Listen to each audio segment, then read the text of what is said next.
Quel est la plus grande ennemie de l'homme? La plus grande ennemie de l'homme, ce n'est ni le diable, ni les humains, mais c'est la peur. La peur est la plus grande ennemie de l'homme. On dit souvent, si tu veux vaincre l'ennemi physique, l'ennemi extérieur, l'ennemi qui se voit, l'ennemi qu'on peut voir partout, il faudrait d'abord vaincre l'ennemi intérieur qui est la peur, qui est l'esprit de procrastination, les doutes.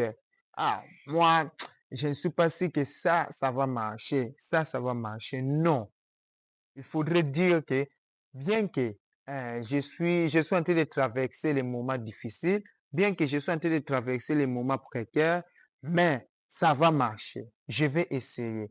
Une fois, maman Anne m'a toujours dit, qui est une bergère que j'admire beaucoup, elle m'a toujours dit que, donc, il faut enlever que ça ne va pas marcher. Il faut commencer à dire maintenant, il faut commencer à employer maintenant que je vais essayer. Même si tu n'as pas réussi, au fond de toi, tu as enlevé une sorte de peur. Au fond de toi, tu as enlevé une sorte de doute. Au fond de toi, tu as enlevé une sorte de procrastination. Parce que ça détruit aussi l'esprit de procrastination, le fait de ramener à demain. Oh, je le ferai demain. Je le ferai peut-être demain ou après-demain. Les jours avancent sans arrêt. Mais lorsque vous ne le faites pas, alors vous allez constater que la chose qui était facile, mais ça devient dur, ça devient difficile à faire. Donc, la plus grande ennemie de l'homme, c'est la peur d'abord. Même le diable utilise la peur pour effrayer les humains. Oh, là-bas, il y a des rebelles. Là, ceci, il y a cela. Oh, tu ne peux pas entrer en politique parce que là-bas, il y a trop de féticheurs.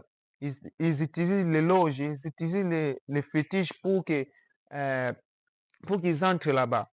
Il y a trop de poison, il y a trop de quoi que ce soit. Alors, on vous a injecté une sorte de peur là. Alors, c'est pour cela que nous voyons la plupart des jeunes ne vont pas faire la politique parce que là-bas, il y a des poisons. C'est seulement les vieils hommes qui peuvent faire cela. Non, il faut enlever cette sorte de peur-là. Si vous enlevez, si nous enlevez, parce que moi aussi je suis dedans, pardon, je suis encore jeune, si nous enlevons cette attitude-là, ce comportement-là, à ce moment-là que nous allons voir que nos choses peut-être peuvent changer, peut-être pourront changer, pardon, peut-être demain ou plus tard, mais il faudrait d'abord enlever la peur, l'esprit de procrastination, les doutes. Comme toujours, craindre Dieu, travailler dur et intelligemment pour changer la société. Merci.